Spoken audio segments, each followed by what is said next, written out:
My name's Ed Snowden. I'm 29 years old. I work for Booz Allen Hamilton as an infrastructure analyst for NSA in Hawaii. What are some of the positions that you held previously within the intelligence community? I've been a systems engineer, systems administrator, senior advisor for the Central Intelligence Agency, solutions consultant, and a telecommunications information systems officer. One of the things people are going to be most interested in trying to understand who you are and what you're thinking is there came some point in time when you crossed this line of thinking about being a whistleblower to making the choice to actually become a whistleblower. Walk people through that decision-making process. When you're in positions of privileged access, like a systems administrator for these sort of intelligence community agencies, you're exposed to a lot more information on a broader scale than the average employee. And because of that, you see things that may be disturbing, but over the course of a normal person's career, you'd only see one or two of these instances. When you see everything, you see them on a more frequent basis. And you recognize that some of these things are actually abuses. And when you talk to people about them, in a place like this where this is the normal state of business, people tend not to take them very seriously and move on from them. But over time, that awareness of wrongdoing sort of builds up and you feel compelled to talk about it. And the more you talk about it, the more you're ignored, the more you're told it's not a problem. Until eventually you realize that these things need to be determined by the public, not by somebody who was simply hired by the government. Talk a little bit about how the American surveillance state actually functions.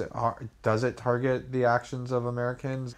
NSA and the intelligence community in general is focused on getting intelligence wherever it can by any means possible that it believes on the grounds of sort of a self-certification that they serve the national interest.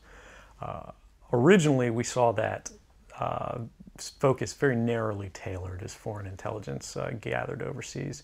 Now, increasingly, we see that it's happening domestically. And to do that, the NSA specifically targets the communications of everyone. It ingests them by default. It collects them in its system, and it filters them, and it analyzes them, and it measures them, and it stores them for periods of time, simply because that's the easiest, most efficient, and most valuable way to achieve these ends. So while they may be intending to target someone associated with a foreign government or someone that they suspect of terrorism, they're collecting your communications to do so. Any analyst at any time can target anyone, any selector, anywhere.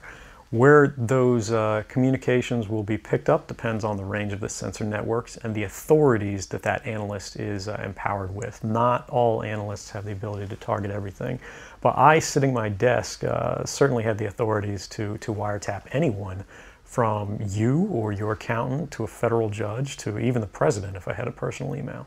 One of the extraordinary parts about this episode is that usually whistleblowers do what they do anonymously and take steps to remain anonymous for as long as they can, which they hope often is forever.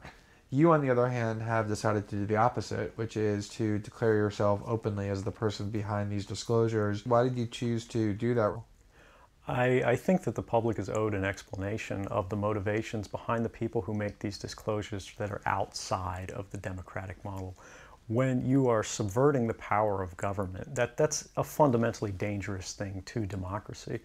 And if you do that in secret consistently, as the government does when it wants to benefit from a secret action that it took, it'll kind of give its officials a mandate to go, hey, tell the press about this thing and that thing, so the public is on our side. But they rarely, if ever, do that when an abuse occurs. That falls to individual citizens, but they're typically maligned. It becomes a thing of these people are against the country, they're against the government. But I'm not. I'm no different from anybody else. I don't have special skills. I'm just another guy who sits there day to day in the office, watches what's happening, and goes, this is something that's not our place to decide. The public needs to decide whether these programs and policies are right or wrong. And I'm willing to go on the record to defend the authenticity of them and say, I didn't change these. I didn't modify the story. This is the truth. This is what's happening. You should decide whether we need to be doing this. Have you given thought to what it is that the U.S. government's response to your conduct is, in terms of what they might say about you, how they might try to depict you, what they might try to do to you? Yeah, I could be, rendered by the CIA. I could have people come after me, or any of their third-party partners. They work closely with a number of other nations. Or they could pay off the triads, or any of their agents or assets. We've got a CIA station just up the road in the consulate here in Hong Kong, and I'm sure they're going to be very busy for the next week. And that's a fear I'll live under for the rest of my life, however long that happens to be. You can't come forward against the world's most powerful intelligence agencies and be completely free from risk, because they're such powerful adversaries that no one can meaningfully oppose them. If they want to get you, they'll get you in time. But at the same time, you have to make a determination about what it is that's important to you. And if living unfreely but comfortably is something you're willing to accept, and I think many of us are, it's the human nature. You can get up every day, you can go to work, you can collect your large paycheck for relatively little work against the public interest, and go to sleep at night after watching your shows. But if you realize that that's the world that you helped create, and it's going to get worse with the next generation and the next generation who extend the capabilities of this sort of architecture of oppression, you realize that you might be willing to accept any risk. And it doesn't matter what the outcome is, so long as the public gets to make their own decisions about how that's applied. Why should people care about surveillance? Because even if you're not doing anything wrong, you're being watched and recorded. And the storage capability of these systems increases every year consistently by orders of magnitude, to where it's getting to the point you don't have to have done anything wrong. You simply have to eventually fall under suspicion from somebody, even by a wrong call.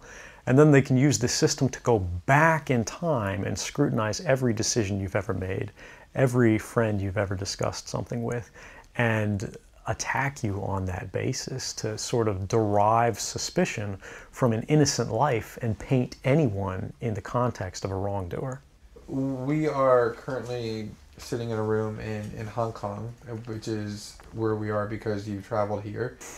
Talk a little bit about why it is that you came here, and specifically there are going to be people who will speculate that what you really intend to do is to defect to the country that many see as the #1 rival of the United States, which is China, and that what you're really doing is essentially seeking to aid an enemy of the United States with which you intend to seek asylum. Can you talk a little bit about that? Sure. So there's a couple assertions in those arguments that are sort of embedded in the questioning of the choice of Hong Kong.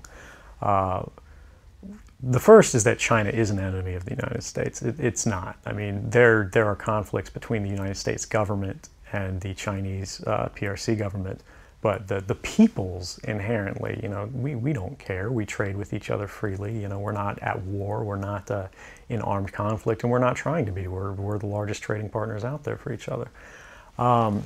Additionally, Hong Kong has a strong tradition of free speech. People think, oh, China, great firewall.